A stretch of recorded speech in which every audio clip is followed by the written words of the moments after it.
Welcome to another episode of explaining every Premiere Pro option. This is for the new option, and the first option under new is project.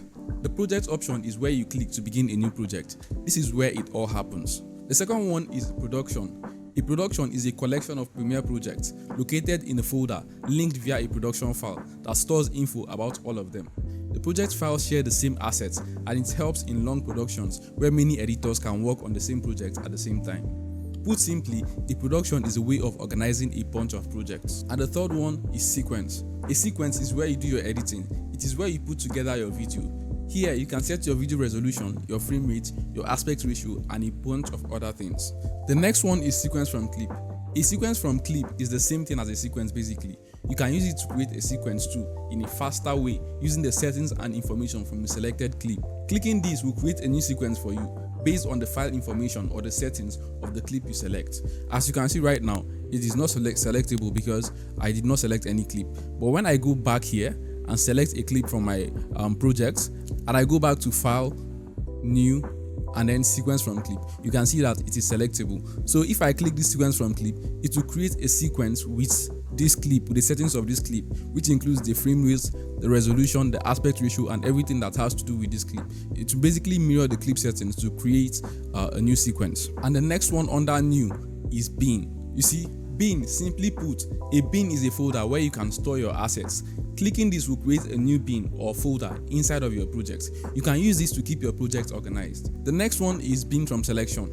This is basically the same thing as the previous one, which is bin. The only difference is that the folder which will be created will contain all the files you selected by creating the bin. Simply put, if you select clips from your project and then go to this option, all the assets you selected will be moved into the newly created bin.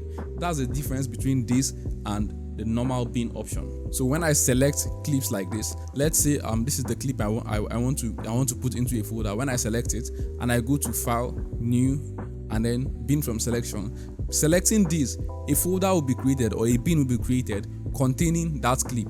As you can see, the clip is no longer here. It is inside the bin option here. So when you double click it, you will see it here. So that's just the difference between this and the normal bin option. The next one is search bin. Search bin is just a way for you to search for assets within or inside of your bin in the project. It contains quite a few filters and advanced options for searching. The next one is project shortcut. Project shortcut is a way of creating a shortcut to projects for quick and easy access. Selecting this will create a shortcut for this particular project, and you can then import it into any other project.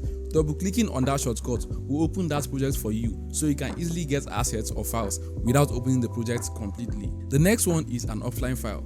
An offline file is either a clip that has been unlinked from its source file or a logged clip that you still have to capture. An offline clip contains or carries all the information of the original or the uncaptured clip.